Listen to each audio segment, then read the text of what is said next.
Ce message est un message important, le secret ou les secrets des gens ou des hommes qui reçoivent de Dieu. Est-ce qu'on peut dire avec moi? Le secret des hommes qui reçoivent de Dieu. Plus fort. Si je veux faire un résumé, ça va perdre un peu mon temps, mais je vais aller sur quelques points essentiels pour que tu puisses comprendre. J'ai commencé mon propos dimanche dernier par faire un constat. Et le constat est que, à mon avis, plus de 60% des chrétiens dans une année ne reçoivent pas ce qu'ils demandent. Peut-être même plus, 80%. Ils commencent une année, ils ont des souhaits, ils ont des choses, il y a des choses, mais ils ne reçoivent pas. Les chrétiens luttent avec les petites choses. Les chrétiens ont juste le nom de chrétiens, mais dans la vie au quotidien, il y a un déphasage entre ce qu'ils prétendent être en Dieu désormais et ce qu'ils expérimentent. Est-ce que c'est la parole de Dieu qui ne marche pas? Est-ce que c'est Dieu qui n'est pas bon ou c'est nous qui n'avons pas compris certaines choses? Et moi, je pense que c'est nous qui n'avons pas compris certaines choses. Alléluia. Et j'ai montré que la parole de Dieu est remplie de versets qui confirment que Dieu est un bon Dieu. Un Dieu qui exauce les prières, qui fait des miracles, qui accomplit des grandes choses pour ses enfants et qui nous aime. Donc à ce niveau, il n'y a pas d'ambiguïté sur l'amour de Dieu pour toi. Dis avec moi, Dieu m'aime. Donc, où se situe le problème? Il y a quelque chose qu'on n'a pas bien compris. Et j'ai commencé par dire que lorsque vous examinez la parole de Dieu, que vous allez à l'origine de toute chose, vous allez voir que quand Dieu fait la création, faites attention. Parce que dans tout ce que Dieu fait, ses intentions éternelles sont dedans. Quand Dieu crée, le premier mandat qu'il donne à l'homme fait, il dit, soyez féconds, multipliez, remplissez la terre, assujettissez toutes choses et dominez. Donc, le mandat de la domination que Dieu donne à l'homme comme premier mandat, en réalité, quand tu scrutes, c'est le mandat de gestion. Je te dis devant Dieu. Parce que Dieu est Dieu dans le ciel. Et il a des fils qui sont des princes. Et il veut en faire des rois. Et donc, on ne peut pas avoir deux rois dans une sphère. Parce que la royauté, il y a des symboliques qui font la royauté. Il y a un territoire, il y a un sceptre, il y a un trône, il y a des sujets. Maintenant, lui, il est roi. Mais on ne peut pas avoir deux rois sur un même territoire. Sinon, l'autre roi devient forcément un prince. Mais comment faire de nous des rois? Il faut nous créer une sphère ou un territoire différent de son territoire. Donc, il fait l'annexion de la planète Terre et il nous met sur cette planète-là. Donc, désormais, nous également, on a notre sphère d'influence. Donc, quand il fait la Terre, il donne donc le mandat de domination, le mandat de gestion. Il dit donc, soyez féconds, multipliez-la, remplissez, assujettissez et dominez. Est-ce qu'on me suit? Ça va jusqu'à présent. Donc, il nous établit donc sur une sphère.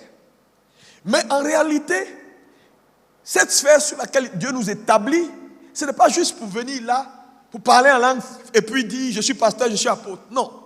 Comprenez la pensée première de Dieu. Et je vous donne un exemple pour que vous puissiez saisir. Je dis, en son temps, par exemple, Rome était une puissance qui contrôlait pratiquement l'Europe. Donc, quand Rome annexe Jérusalem, Rome envoie un gouverneur. Et il établit le gouverneur. Mais la raison de l'annexion et de l'établissement du gouverneur, c'est quoi? C'est faire en sorte que la culture de Rome soit implémentée ou soit appliquée à Jérusalem de telle sorte que quand tu es à Jérusalem, c'est comme si tu étais à Rome. C'est pourquoi quand Jésus vient, son langage est révélateur. Il dit, je suis venu avec un royaume. Il dit, le royaume de Dieu est désormais parmi vous. Donc quand il arrive, il dit, le royaume est arrivé. Ça veut dire, la culture du ciel celle que Dieu veut étendre et pour laquelle il a établi la sphère terrestre. Je suis le pont, je suis venu pour vous donner et vous envoyer cette culture-là pour que vous puissiez l'appliquer et gouverner sur terre comme dans le ciel. Maintenant, quand on parle donc de Jésus est venu avec donc un royaume, mais un royaume est un gouvernement, et un gouvernement, c'est juste la gestion des affaires humaines ou de la cité. Donc vous voyez que le premier mandat que Dieu donne à l'homme, c'est un mandat de gestion, d'administration. Ce n'est pas un mandat pour être pasteur, pour être prophète, pour être apôtre, pour être chantre. Toutes ces choses-là, notre vie, nos dons, nos talents, notre appel, sont des instruments de gestion.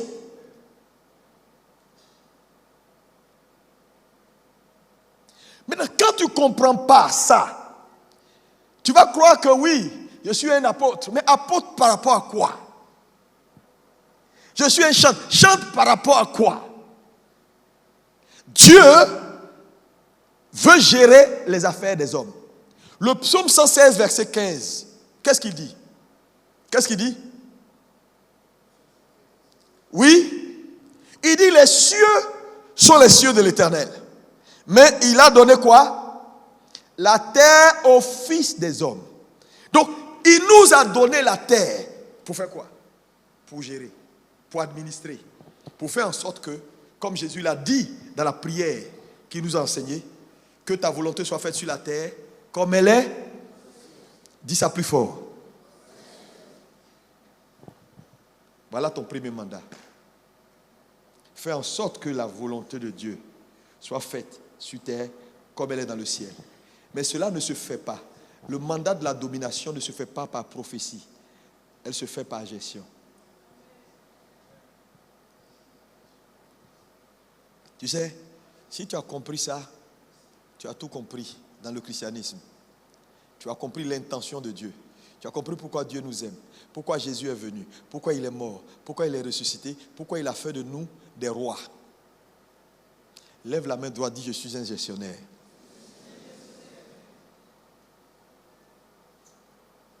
C'est pourquoi je vous ai montré au départ. La Bible dit, quand Dieu crée toutes choses, rien ne pousse, il n'y a pas d'abus. Pourquoi? Parce que Dieu retient la pluie, parce qu'il n'y a point d'homme pour cultiver, pour travailler, pour gérer les affaires humaines. Donc là où il n'y a pas de gestionnaire, Dieu retient la croissance.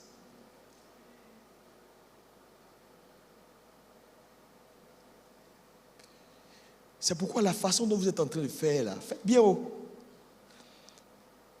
Et vous savez, le principe de la dîme, ce n'est pas donner l'argent à Dieu. Je vous l'ai dit, le principe de la dîme est un principe de vie.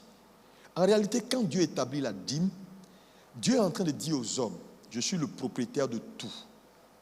Tout ce que je vous donne, 10% dedans m'appartient. Dans ton temps, 24 heures, Dieu a 2h40.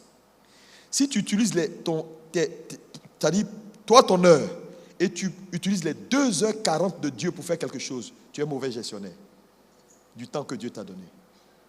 Mais il y a combien de gens ici qui consacrent chaque jour 2h40 au moins à Dieu? Dis-moi sincèrement, il y a combien? Il y a combien? On est des mauvais gestionnaires. Et après on se plaint.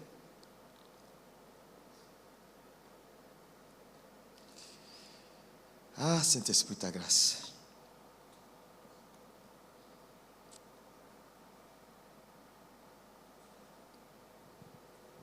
Tout ce que tu ne gères pas bien, tu finis par le perdre.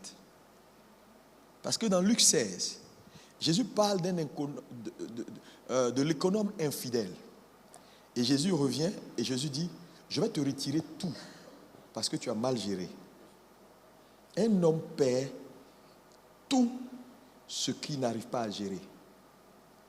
C'est pourquoi j'ai tiré 2 conclusions majeures que je veux que ça reste dans l'esprit de tout le monde.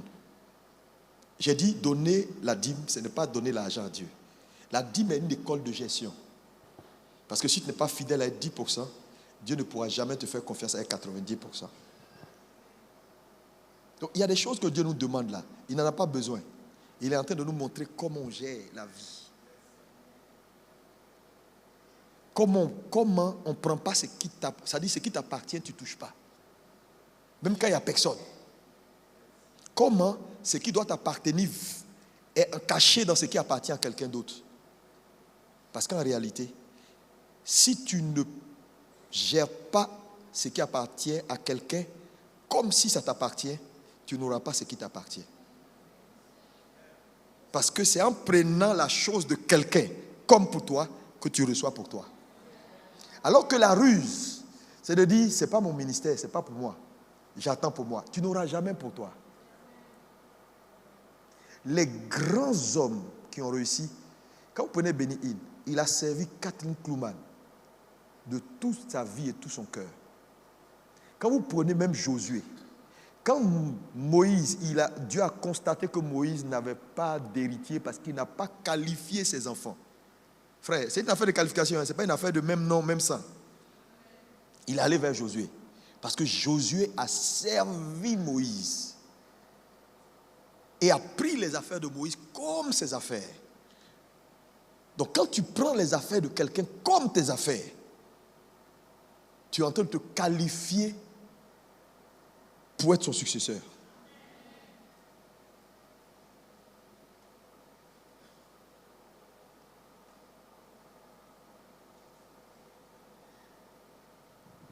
Ce matin, je vais juste continuer et vous donner quelques éléments essentiels. Lisons Luc 17, versets 20 à 21. On l'a déjà lu. On va le relire. Luc 17, 20, 21. Oui.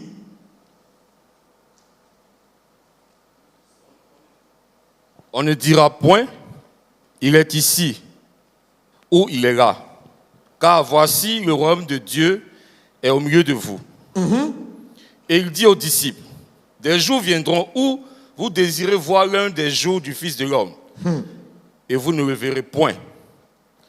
On vous dira, il est ici, il est là, n'y allez pas, ne courez pas après. Car, comme l'éclair resplendit et brille d'une extrémité du ciel à l'autre, ainsi sera le Fils de l'homme en son jour. Mais il faut auparavant qu'il souffre beaucoup et qu'il soit rejeté par cette génération. Ce qui arriva du temps de Noé arriva de même au jour du Fils de l'homme. Les hommes mangeaient, buvaient, se mariaient et mariaient leurs enfants, jusqu'au jour où Noé entra dans l'arche, le déluge vint et les filles tous périrent. Amen. On va s'asseoir dans sa sainte présence. Le but divin de Dieu pour l'humanité, c'est le transfert de la culture du royaume sur terre. Voilà le but divin. Je te parle de choses vraiment dans le cœur de Dieu. Dieu a un seul but qu'il poursuit. Comment faire le transfert de la culture du royaume sur terre? C'est pourquoi il a établi des hommes pour être administrateurs et faire en sorte que ce travail soit fait. Il n'y a pas autre chose. C'est-à-dire, dans l'exercice de notre appel, de nos talents, de tout ce que nous avons que nous faisons, on ne doit pas omettre ce but-là, qui est un but essentiel.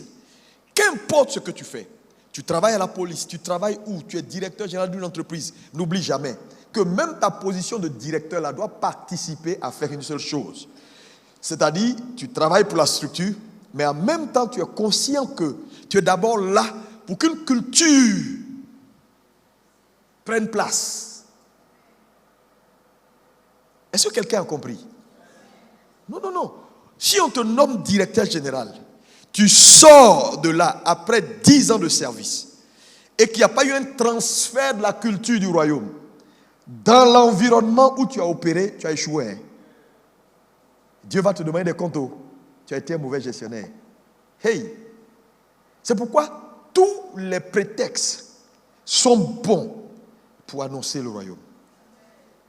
La Bible dit que Jésus parcourait les villes et les villages. Et c'est pour ça qu'il est venu, pour prêcher le royaume. Donc le but de Dieu, c'est ça d'abord. Donc vous allez voir que, si vous comprenez ça, vous allez voir que notre salut, si je dis ça, je ne sais pas si les gens vont comprendre. Ils vont dire, et puis après, bon, vous savez, les gens, ils racontent leur vie sans comprendre la parole. Vous allez voir que notre salut n'est pas le but de Dieu.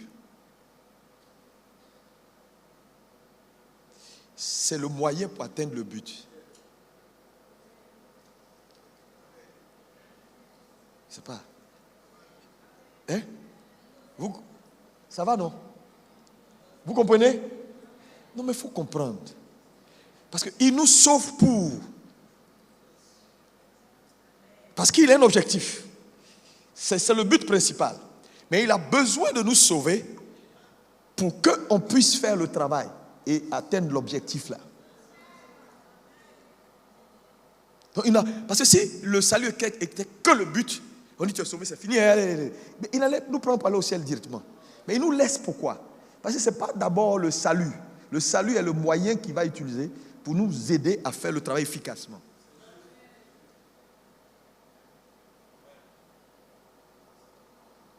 Ça va?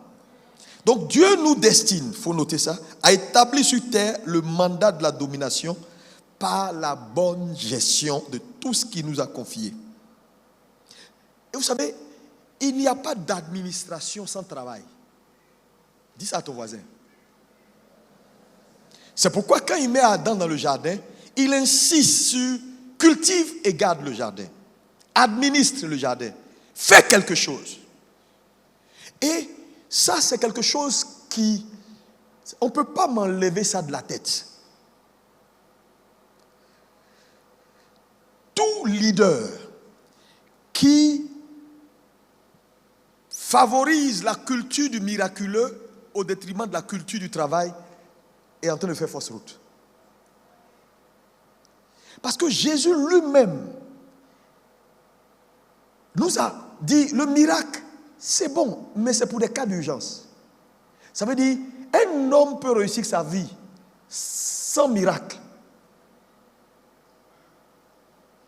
Parce qu'en réalité, les principes sont puissants et sont têtus. Et Dieu les a établis de telle sorte que un homme qui respecte les règles et les principes, aïe, aïe, aïe, aïe, aïe, aïe, on ne peut pas l'attraper. Dis avec moi, on ne peut pas l'attraper. On ne peut pas l'attraper. Ça ne veut pas dire que Dieu ne fait pas de miracles. Il fait des miracles. Mais ce sont des cas d'urgence.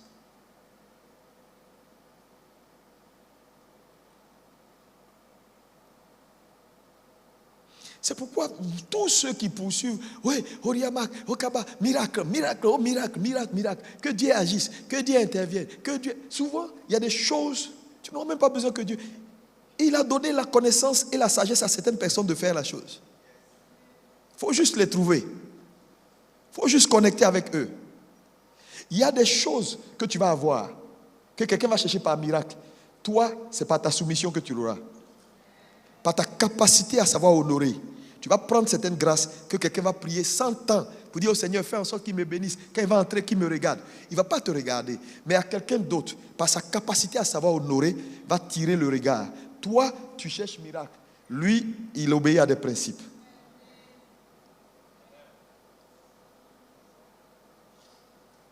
C'est pourquoi les principes, ces lois font sa nature. En fait, il prend de sa nature et il en fait des principes.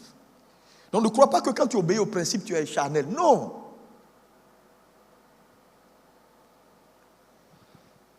Quand vous lisez Matthieu 12, je vous l'ai dit dimanche dernier, verset 38, Jésus dit dans Matthieu 12, verset 38 à 40, il se plaint de cette génération qui aime les miracles.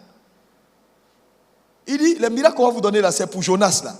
En fait, c'est dangereux ce qu'il a dit. Hein. Vous ne prenez pas le temps de lire. Quand il dit les miracles qu'on va vous donner, c'est-à-dire des poissons vont vous avaler. Alors quelques-uns des scribes et des pharisiens prirent la parole et dirent, Maître, nous voudrions te voir faire un miracle. Ils aiment les miracles. Il leur répondit, une génération méchante et adultère demande un miracle. Il ne lui sera donné d'autre miracle que celui du prophète Jonas. Merci, pasteur. Tu veux le miracle du prophète Jonas? Qui veut ça?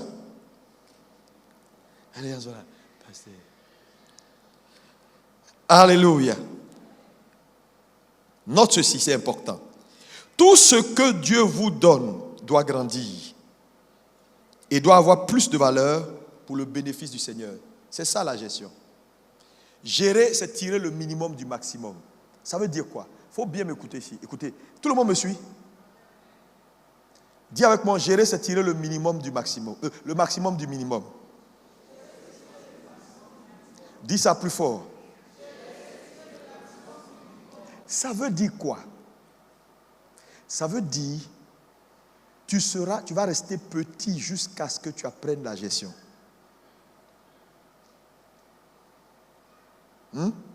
Si gérer, c'est tirer le maximum du minimum, ça veut dire Dieu ne donne pas le maximum, mais il donne le maximum par la capacité à administrer le minimum.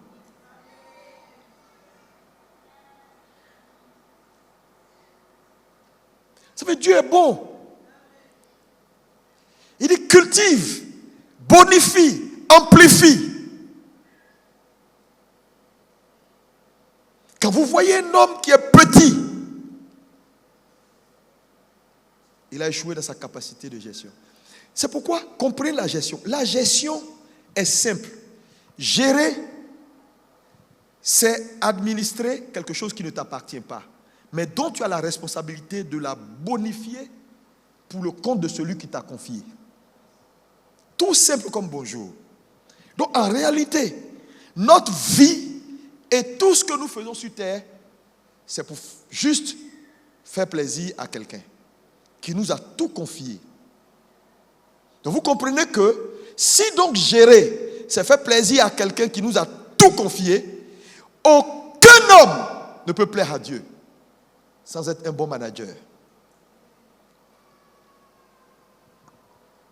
Et l'histoire de Luc 16, là, on va lire ça tout à l'heure, vous allez voir que c'est une preuve importante parce que c'est Jésus lui-même qui donne cette parabole. Et il dit qu'à la fin, le gestionnaire, l'économe infidèle, a été intelligent parce qu'il a rectifié le tir.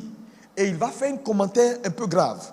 Il dit, mais les hommes de ce siècle-là sont plus intelligents que ceux qui sont dans la maison. Parce que quand il vient, il se plaint et qu'il dit, je te retire parce que tu as été un mauvais gestionnaire, il réfléchit, il met en place une stratégie pour donner satisfaction au maître. Et Jésus fait ses commentaires.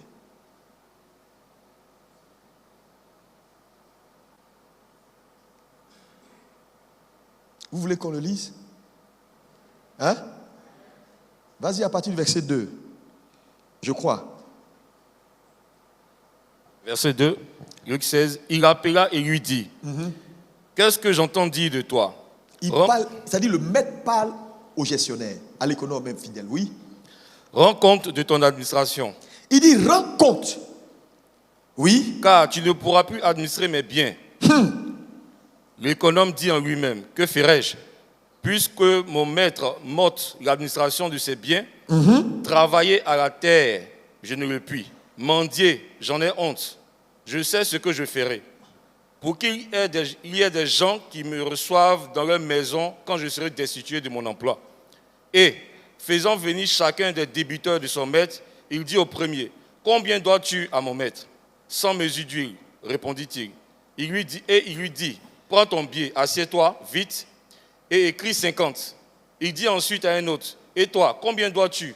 100 mesures de blé, répondit-il. Et il dit, prends ton billet et écris 80. Le maître loua l'économe infidèle de ce qu'il avait agi prudemment, car les enfants de ce siècle sont plus prudents à l'égard de leurs semblables que ne le sont les enfants de lumière. Amen. Vous voyez? Donc, on lui dit tu fais mal. Il réfléchit, il met en place une stratégie pour faire mieux. Et Dieu dit que les gens là, qui sont dans le monde, sont plus intelligents que nous. Parce que nous-mêmes, quand on nous parle, on fait toujours ce qu'on veut. On n'arrange rien du tout. Regarde ton voisin, dis le voisin, à partir d'aujourd'hui, je veux que tu retiennes qu'on commence d'abord par gérer ce qui appartient aux autres, avant de gérer ce qui nous appartient. Sois fidèle. Il n'y a aucun homme qui commence avec beaucoup dans la vie. Tout le monde commence avec petit. Tout le monde commence avec petit. C'est ta fidélité dans le petit qui fait ton beaucoup. Donc, l'une des valeurs importantes de la gestion, c'est la fidélité. Il y a deux éléments majeurs dans la gestion que tu ne dois jamais oublier, la fidélité et la productivité. C'est ce que le maître regarde. Note une vérité importante. Ici, je veux que tu comprennes également que Dieu n'est pas intéressé en réalité, par tes besoins. Parce que beaucoup de gens viennent à l'église et disent non, Seigneur, j'ai des besoins. Oui, on dit non, pasteur, quand vous prêchez, il faut vraiment prendre en compte les besoins des gens. Donc aujourd'hui, on conduit l'église en regardant aux besoins. Quel est le problème des gens? Il faut qu'on... Non, je vous dis la vérité. C'est une ruse. On n'est pas ici là pour besoin de quelqu'un, on est ici pour Jésus. Vous savez, Dieu, quand tu vas connaître Dieu, il y a deux réactions que tu peux avoir. Soit tu vas trouver qu'il n'est pas bon, il est dictateur, des trucs comme ça, si tu ne maîtrises pas la parole, ou à un moment donné, tu vas te soumettre. Parce que Dieu ne partage pas sa gloire. Je vous assure que, est-ce qu'il est écrit dans la Bible que toutes les promesses que Dieu a faites à Abraham, Isaac, Jacob et tout, que nous on cite là, il dit que ce n'est pas pour nous, que c'est pour Jésus seul. Donc en réalité, Dieu n'a fait aucune promesse à personne dans cette salle-là. Tu es là, Dieu m'a fait une promesse. Dieu ne t'a jamais fait de promesse. Dis à ton voisin, Dieu ne t'a jamais fait de promesse. Il ne te connaît même pas. Tu penses qu'il te connaît? Il connaît Jésus. C'est Jésus qui te connaît. Il faut aller toi seul, tu vas voir si on va te recevoir. Pourquoi tu es tout le temps en train de prendre son nom, son nom, son nom? Parce qu'en réalité, Dieu ne te connaît pas du tout. Il a fait des promesses à une seule personnalité qu'il a approuvée. Et celui-là nous a tendu ses bras et dit, venez, venez. C'est pourquoi on a toujours son nom pour se promener à gauche, à droite. C'est comme notre carte d'identité. Sinon, le ciel, tu as parlé fatigué. Le ciel dit, c'est la voix d'un étranger. Donc, Dieu n'est pas là pour nos besoins. En réalité, quand Dieu nous rassemble, c'est pour qu'on puisse accomplir ses buts, son mandat. Vos histoires de mariage, je veux faire comme ça. Seigneur, je n'ai pas mangé hier. Pardonnez, laissez Dieu tranquille. Il n'est pas dedans. Tu me dis, mais pasteur, s'il n'est pas dedans, moi je fais quoi à l'église au pied du maître? Oui, tu es là d'abord pour le satisfaire. C'est quand il est satisfait que tu trouves ton compte. Voilà le principe. Le principe est simple. Tu sais, quand tu as satisfait le maître, tout ce que tu cherches, tu l'as. Mais les priorités ne sont pas inversées. On vient ici, là. Si on ne donne pas à Dieu la louange qui lui est due, il n'y a personne qui peut sortir ici avec une grâce et une bénédiction. C'est quand Dieu est élevé, la Bible dit qu'il attire les nations vers lui. C'est quand Dieu est content, quand il est satisfait. Il dit, ça coule de lui comme ça. Ça coule de lui comme ça. Donc en réalité, Seigneur, ça dit que quand je commence à comprendre ces choses-là, ça me fraye moi-même.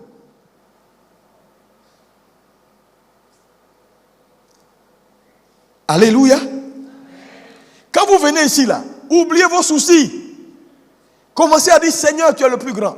C'est toi. Sans toi, il n'y a personne. Seigneur, cette terre sera remplie de ta gloire. Je suis prêt. J'irai, je parlerai. J'accomplirai. Éternel, mon Dieu. Oh mon Dieu. C'est-à-dire que tu commences, et puis il commence à te regarder. Et puis il commence à grossir. Il commence à monter. Et puis il dit, oui, j'ai trouvé un homme. J'ai trouvé un homme. Mais quand il a trouvé cet homme, aïe, c'est fini pour toi. Tes ennemis sont morts. Ils sont morts dans le film. Dis à ton voisin, ils sont morts. Ils sont morts. Alléluia. C'est important.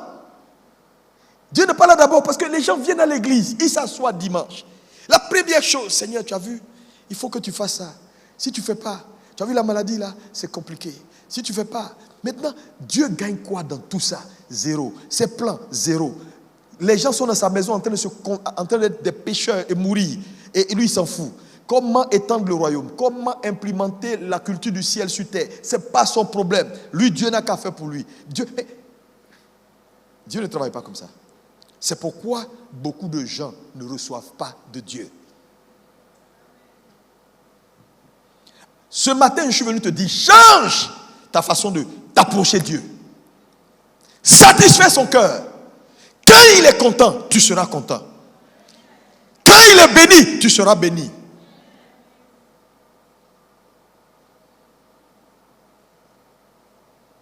Et où quelqu'un peut me dire Amen dans la salle.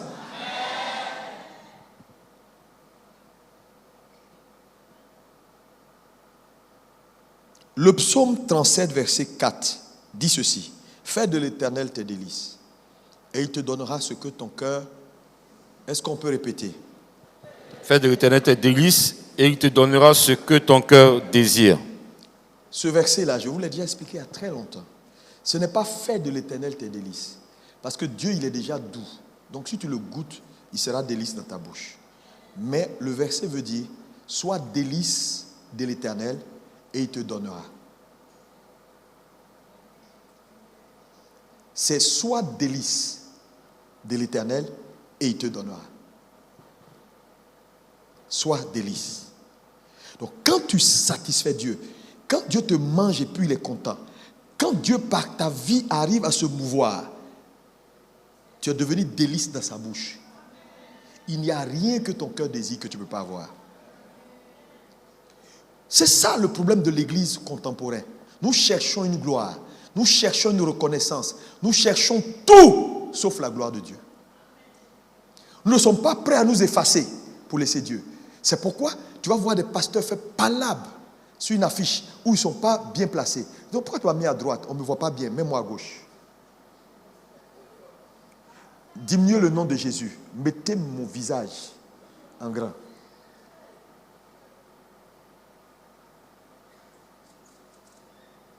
Non, je vous dis sérieusement.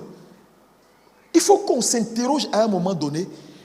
Pourquoi nous sommes à l'église? Et pourquoi nous sommes en train de faire ce qu'on fait? Pourquoi? Pourquoi un pasteur est prêt à boycotter le programme d'un autre pasteur parce que lui, il a quelque chose à faire ou bien il a ça à faire? J'ai dit, Dieu ne nous a pas appelés ici pour chanter, pour louer, c'est du pipeau. C'est pourquoi moi, je n'aime pas aller dans les célébrations. Je vais rarement dans les concerts. Si tu m'as vu aller, c'est que les gens ont demandé pardon jusqu'à fatiguer. Je vais m'asseoir, je ne fais pas 15 minutes, je disparais. Parce que nos trucs d'aujourd'hui, là, ce n'est pas louange. C'est chaud. Ce n'est pas louange. Tu vas, tu ne ressens rien, tu finis, tu sors. Ça bavade, ça rentre dans tous les sens, c'est tout. Non. Moi, je ne vais pas n'importe comment dans les trucs.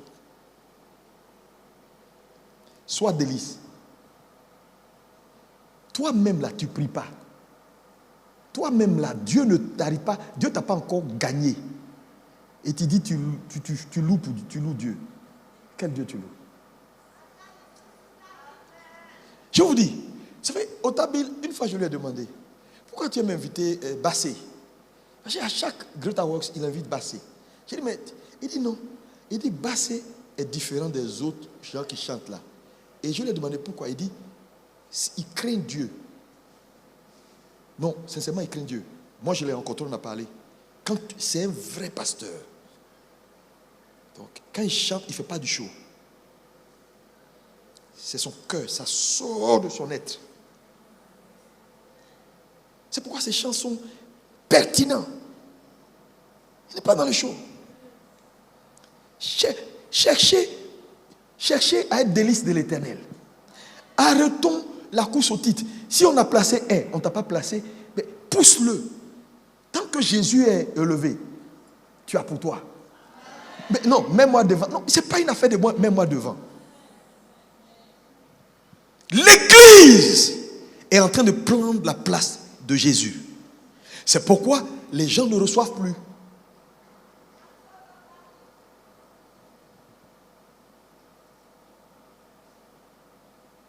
Quand Dieu est content de toi comme bon gestionnaire, oh non, tu seras content. Dis à ton voisin, tu seras content.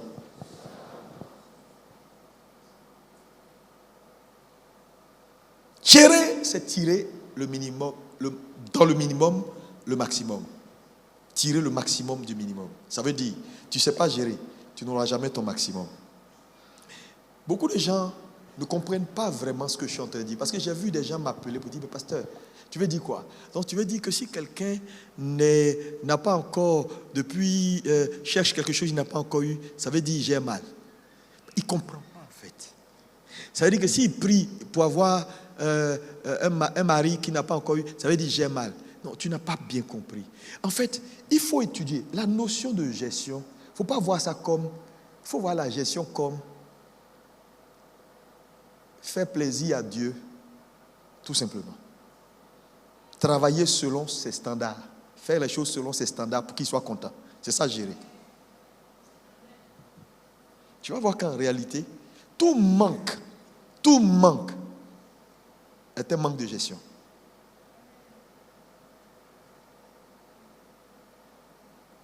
Je te dis la vérité. Un homme qui perd ses enfants, dont les enfants ne sont pas convertis, c'est un manque de gestion. Parce que quand tu lis la Bible, tu vas voir que Dieu nous a dit exactement comment éduquer nos enfants. Ça veut dire là, tu as raté le but. Parce que tu ne peux pas être enfant de Dieu et puis tes enfants vont échouer. Ce n'est pas possible. Si tu fais ce que Dieu dit. Mais un gars comme Élie, il avait l'onction, mais il a raté. Moïse a raté. Ça veut dire que ce n'est pas l'onction que tu portes. Ce n'est pas la gloire que tu portes. Ce n'est pas ton nom qu'on cite partout. Aujourd'hui, on voit des enfants de pasteurs qui sont en dread et qui font n'importe quoi. Donc, ce n'est pas l'onction. Ce n'est pas l'onction. Qui sont comme des païens. Mais quand tu vois leurs parents, ah non, c'est Dieu sur terre. Il y a l'échec quelque part. Ces enfants-là, tu leur donnes, tu leur laisses ce que tu es en train de faire là. 10 ans après, tout est parti. Tout est parti. Tout est parti. Ta femme ne te suit pas à l'église, c'est un problème de gestion. Ton foyer ne marche pas, c'est un problème de gestion. Ton foyer est cassé, tu as mal géré. Je dis, tout ce qui ne marche pas, parce qu'en réalité, ce qui marche est conforme au plan divin. Ce qui marche est conforme à la culture du royaume. Ce qui ne marche pas, ça veut dire qu'on a mal implémenté la culture du royaume.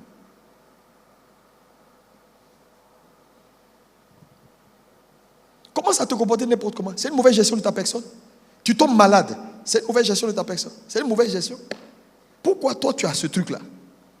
À cet âge-là, pourquoi toi tu as... Il y a des maladies qui sont des maladies de vieux, c'est normal. Tu as 60 ans, 65 ans, on dit il a tension, il a des diabètes.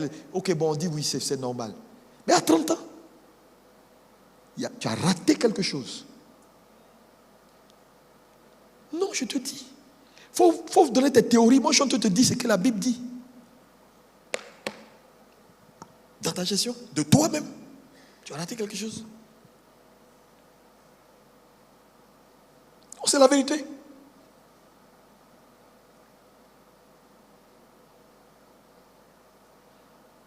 Est-ce que quelqu'un peut me dire Amen? Maintenant, dans Marc 6, verset 30, je pense que je vais aller avec ça. Et puis Marc 6, verset 30, regardez, du verset 30 au verset 34. Je veux qu'on lise, parce qu'il y a des leçons vraiment importantes que je vais vous donner là, et puis on va atterrir. Dimanche prochain, je vais aller sur un certain nombre d'éléments, les qualités d'un bon gestionnaire. Oui, vas-y. Les apôtres s'étant rassemblés auprès de Jésus, oui, lui racontaient tout ce qu'il avait fait et tout ce qu'il avait enseigné. Suivez, hein, oui. Jésus leur dit, venez à l'écart dans un lieu désert et reposez-vous un peu, car il y avait beaucoup d'allants et de venants. Oui. Et il n'avait même pas le temps de manger. Il partit donc dans une barque pour aller à l'écart dans un lieu désert. Oui. Beaucoup de gens les virent s'en aller et les reconnurent. Et de toutes les villes, on a couru à pied et on les dévança au lieu où ils se rendaient. Oui. Quand il sortit de la barque, Jésus vit une grande foule et fut ému de compassion pour eux, parce qu'ils étaient comme des brebis qui n'ont point de berger. Oui. Et il se mit à leur enseigner beaucoup de choses. Comme l'heure était déjà avancée, ses disciples s'approchèrent de lui et dirent, « Ce lieu désert et l'heure est déjà avancée. Renvoie-les, afin qu'ils aillent dans les campagnes et dans les villages des environs pour s'acheter de quoi manger. » Oui. Jésus leur répondit, « Donnez-leur vous-même à manger. » Mais ils lui dirent, « Irions-nous acheter des pains pour 200 deniers et leur donnerons-nous à manger ?» Et il leur dit, « Combien avez-vous de pain ?» Regardez ici. La première réaction de Jésus est une réaction importante. Il dit, donnez-leur vous-même à manger. Donc Jésus avait une attente que les disciples n'ont pas pu satisfaire. Parce que pour Jésus, en tant que disciple, ils devraient normalement, bon gestionnaire, s'assurer que on va partir prêcher, on va faire les choses là. Les gens peuvent avoir faim, encore qu'il leur a dit on va dans un lieu désertique, ils allaient leur donner à manger, mais ils n'ont pas pu. Ils n'ont pas pu. Donc il y a eu un problème de gestion ici. Il y a eu une mauvaise gestion. Les disciples n'ont pas su planifier à la suite de Jésus. Parce qu'il dit, vous-même donnez à manger. Donc il n'a pas privilégié d'abord le miraculeux. Il a dit, donnez-leur à manger. Parce que pour lui, ça dit, il y a des choses, Dieu avait dit, bon, et toi, fais ça. Parce que pour lui, il t'a tout donné pour que tu puisses faire le travail. Maintenant, il vient, tu ne peux pas. C'est là où, j'ai dit, le miraculeux devient cas d'urgence. Maintenant, comme il y a eu un problème de gestion et qu'il y a urgence, Jésus va continuer maintenant son propos. Continue, vas-y. Verset 38, et il leur dit, combien avez-vous de pain? Vous savez quoi maintenant? Allez voir.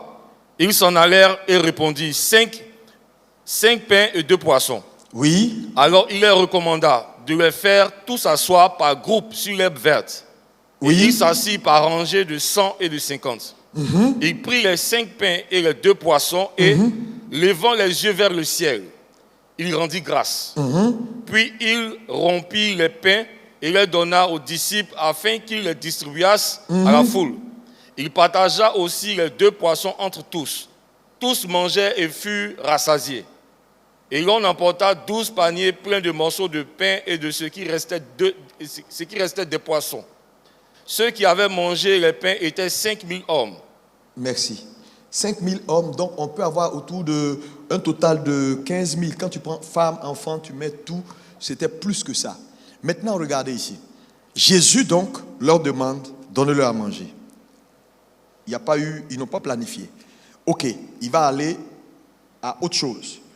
Il commence par dire, faites-les asseoir en rangée de 100 et de 50.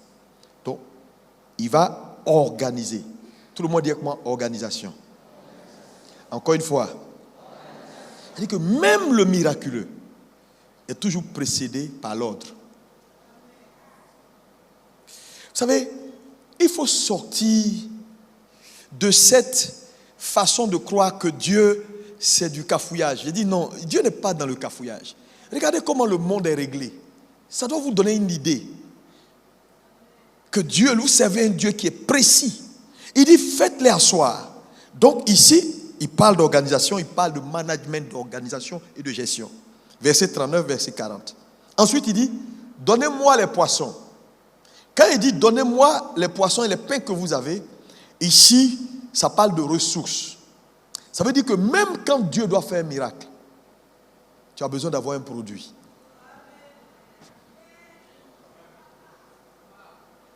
Les gens qui pensent que, oui, Dieu fait tout dans le cafouillage. Bon, il n'y a pas, BEPC, Dieu n'a qu'à me mettre directeur général de l'ONAD. Il dit, donnez-moi ce que vous avez. C'est petit. Oui, c'est pas grave, mais donnez. Qu'as-tu? C'est pourquoi il faut que l'Église se réveille. Si on doit occuper cette nation, on doit prendre les meilleurs postes. L'Église doit se réveiller. Que vos enfants étudient bien. Qu'ils aient quelque chose à présenter. Donc ce ne sera pas toujours, j'ai mon oncle qui est à la CNPS, il n'a qu'à prendre la place, il faut voir comment tu vas le positionner. Non! quoi?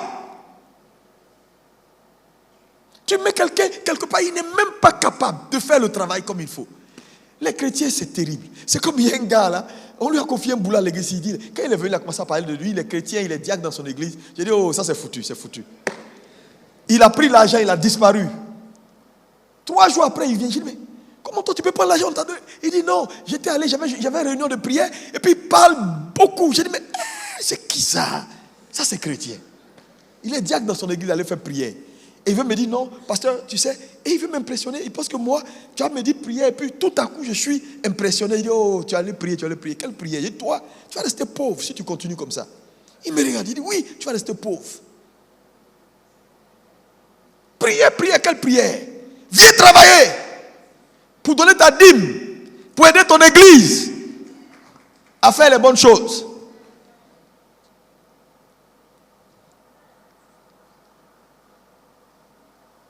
Jésus récupère ce qu'ils avaient. Je dis, même si Dieu doit faire un miracle, il va prendre ce que tu as. Si tu n'as rien, 1000 multiplié par 0, c'est 0. Ensuite, il prend le produit qu'ils ont, leurs ressources. Maintenant, il regarde à Dieu et il apprécie Dieu. La Bible dit, il leva les yeux. Ça, c'est de la reconnaissance. Il regarde à Dieu. Le mot regarder à Dieu ici veut dire simplement que Jésus reconnaît qu'il n'est pas le propriétaire. Tu sais, un homme qui n'a pas la conscience qu'il n'est pas le propriétaire de sa vie et de ce qu'il a ne saura pas gérer pour Dieu, mais va gérer pour lui. Vous savez, la corruption, c'est quoi? La vraie corruption, c'est gérer pour soi au lieu de gérer pour le propriétaire. Ouais. Parce que toute gestion a un compte rendu. Quand tu tires profit d'une gestion pour ton bénéfice, au lieu du bénéfice de celui qui te l'a confié, tu es corrompu. Merci. Et il y a combien de gens corrompus dans l'église? Dieu les bénit. Tout de suite, c'est eux d'abord. L'huile qui a coulé là n'a pas de récompense. On voit ça après. Quand ils ont fini de manger les dîmes, ils viennent s'asseoir à l'église. Quand ils ont fini de bouffer tout, ils viennent, pasteur. Voilà 10 000 hein, pour Dieu. C'est 10 000. Là où toi tu as mangé 100 millions. Et ça c'est un mauvais gestionnaire. Quand il a besoin de Dieu pour sa santé, Dieu n'a qu'à prier. Mais quand Dieu bénit, Dieu n'est pas dedans. Lui qui est propriétaire. Donc, la conscience, Jésus avait la conscience qu'il n'est pas le propriétaire. C'est pourquoi il lève les yeux vers le propriétaire pour dire, ah, chef, là, tout appartient. Il remercie Dieu, il est reconnaissant. Soyez reconnaissant. Dis à ton voisin, sois reconnaissant. Oh, dis-lui ça bien pour qu'il entende. Moi, quand je voyage, même quand on me bénit, la plupart de mon argent entre dans les affaires du Seigneur. Oui, je te dis. Avant que je suis parti, là, j'ai vu les jeunes filles, là, j'ai payé des, comment on appelle, les stabilisateurs, les trucs pour filmer. J'ai payé, ça m'a coûté beaucoup d'argent, mais j'ai payé. J'ai remis tout à AD. J'ai dit, utilisez ça pour faire votre truc. Elle m'a dit, avant-hier, son téléphone marche. J'ai dit, bon, je vais te trouver un autre téléphone. Parce que, vous savez, quand Dieu te bénit, il faut toujours penser à son œuvre. Sinon, tu n'as pas la conscience. Tu es un mauvais gestionnaire. Et un mauvais gestionnaire finit toujours par perdre. Parce que quand le maître va réclamer, il va te... C'est là que tu vois que tu prospères plus bien. Tu avançais avant, tout le monde t'appelait contrat A, contrat B, tu n'as plus les contrats. Et tu commences à dire non, Satan m'attaque. Ce n'est pas Satan. Quand on ne reçoit plus de Dieu, ça veut dire que Dieu retient la croissance où la gestion n'est pas bonne. Ensuite, il fait quoi? Il remercie Dieu. 4e élément. 3, qu'est-ce qu'il fait? Il distribue. Il donne le pain. Après avoir rendu grâce au Seigneur, il donne le pain aux disciples. C'est ce qu'on appelle la délégation. Il délègue. Il délègue. Il a rendu grâce et il a délégué. La délégation, elle est importante. Il n'y a aucune structure qui marche sans délégation. Tu ne peux pas tout faire dans la vie. Le problème, c'est que quand tu délègues, souvent les gens ne sont pas capables. Parce qu'ils n'ont pas la conscience de la gestion. C'est pourquoi je dis, la première chose que Dieu te donne, c'est ça.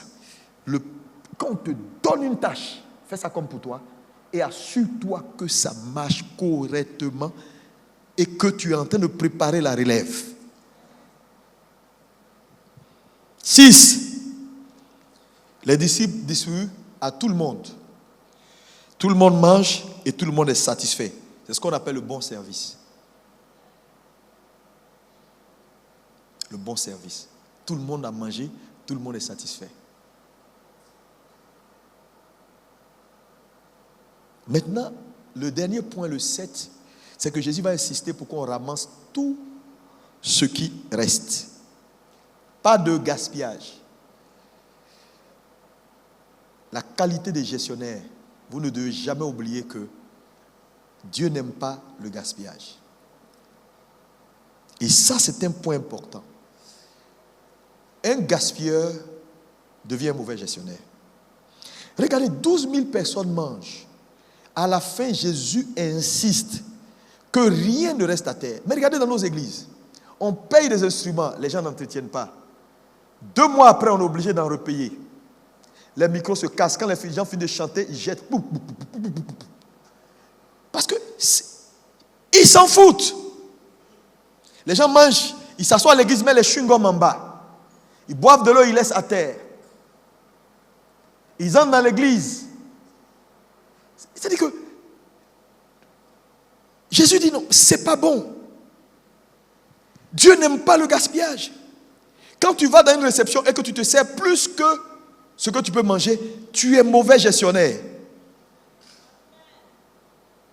Les petites choses de la vie, tu entres dans les toilettes, tu dois ressortir, elles doivent être plus propres après toi, mais pas plus sales. Et tu es étonné que tu demandes des choses à Dieu qui ne donne pas. Je te dis, tu ne peux pas dire Seigneur, donne-moi une grande maison parce que ma maison est petite. Quand tu n'arrives même pas à gérer le studio qu'on t'a donné. Là, le studio est sale. Les draps ne sont pas lavés depuis 1 mois. Mais tu n'as même plus d'odorat pour sentir que tes draps ne... Et tu dis, Seigneur, tu passes à Beverly Hills. Un jour, Dieu va me donner ça. Comment tu vas régler ça? Donc, en vrai, Dieu regarde à tes petits actes au quotidien de gestion pour déterminer ce qu'il va te donner. Donc, en conclusion ici, c'est que l'exaucement est une réponse à la gestion.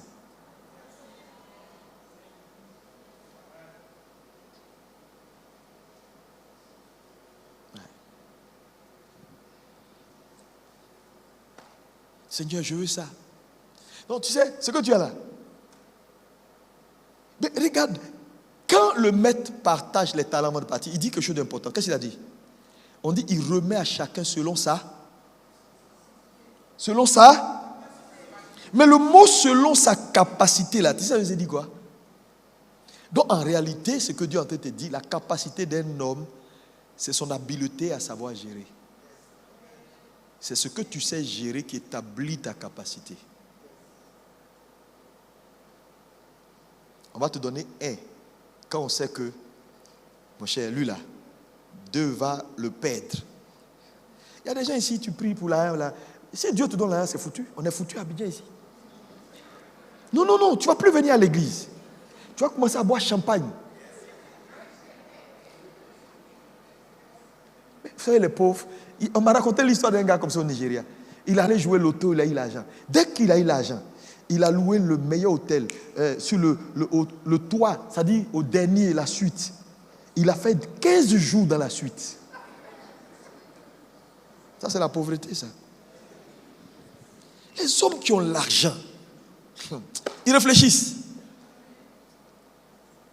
C'est les pauvres qui ont besoin de reconnaissance. Quelqu'un qui a l'argent n'a pas besoin de reconnaissance. Quand tu vois quelqu'un qui aime beaucoup les marques, C'est parce qu'il ne sait pas qui il est. Donc il a besoin de marques pour qu'on sache qu'il est devenu quelque chose. Sinon, tu vois un Bill Gates, il est dans une chemise, il n'y a même pas marque. Mais toi-même, tu sais que chemise, il porte là. C'est chemise. Ouais. Lacoste, ici, un caïman qui fait quoi? Qui bat jusqu'à même sa bouche est déchirée.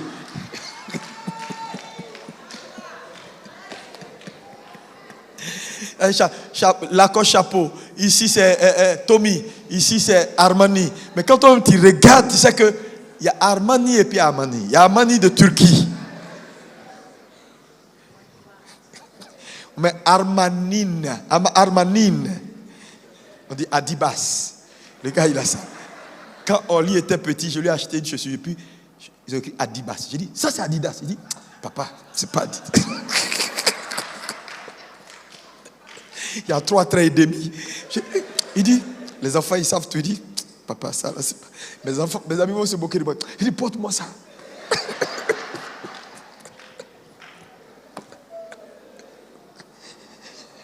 Alléluia. Que Dieu nous aide. Dites Amen. Est-ce que tu es béni? Donc, le gaspillage n'est pas bon.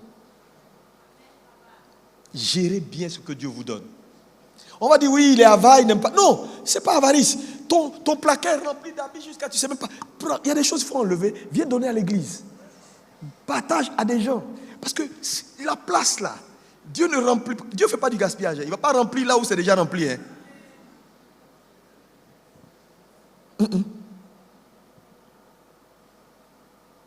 Matthieu 5, verset 10, il dit, heureux les doux, car ils hériteront de la terre. Les doux ici, ce n'est pas les faibles. C'est ceux qui ont la maîtrise de leur capacité. C'est les bons gestionnaires. C'est les doux.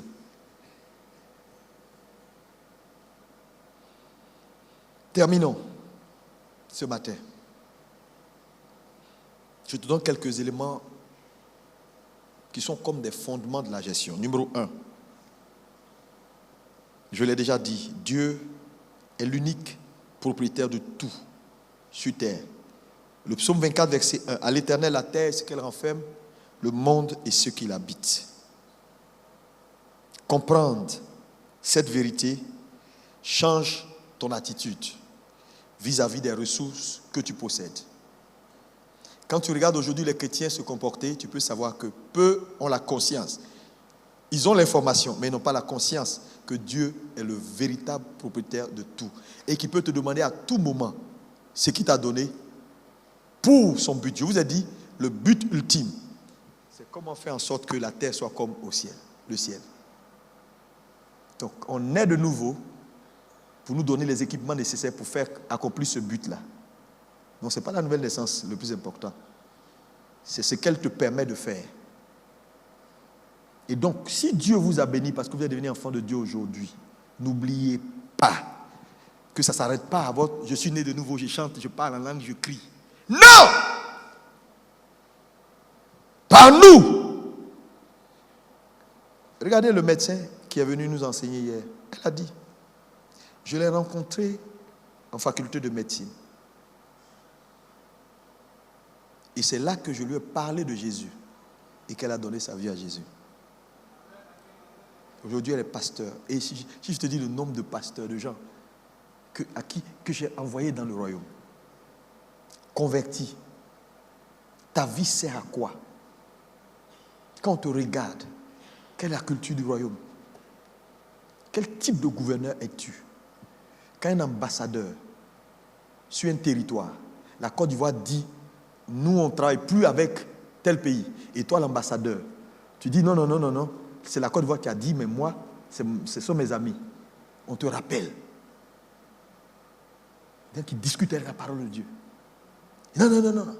Je vous dis, l'église c'est la discipline. Il faut revenir à la discipline. On ne peut pas venir dans l'église et faire les choses comme on veut. Si on ne peut pas le faire dans le monde, on ne peut pas le faire dans l'église non plus. C'est la discipline. Qu'est-ce qu'on va laisser pour nos gens demain? Mais l'église va disparaître. Si on continue d'opérer comme ça, l'église dans quelques années va disparaître au profit des micro-ministères, micro-temps, micro. Quand on parle, les gens ne comprennent pas. Moi, tu t'amuses à ne pas respecter l'église, je te vis. Ah, tu peux compter sur moi. Non. Moi, je sais où Dieu m'a pris. L'église est le projet éternel de Dieu. Quand on est dans l'église, on respecte les principes. Sinon, l'église va disparaître. Je vous dis, ça va disparaître. Ça va disparaître. Ici, quelques années, vous allez voir qu'il n'y aura plus de règles de jeu. Mais Dieu établit toujours des gardiens. Et tu fais partie de ces gardiens-là. C'est pourquoi ne pactise pas avec ceux qui ne respectent pas les règles. Il n'y a pas amitié. Quelle amitié? Amitié, quelqu'un qui est dans le cafouillage, dans c'est mon ami, c'est mon ami. On s'en fout de ton ami.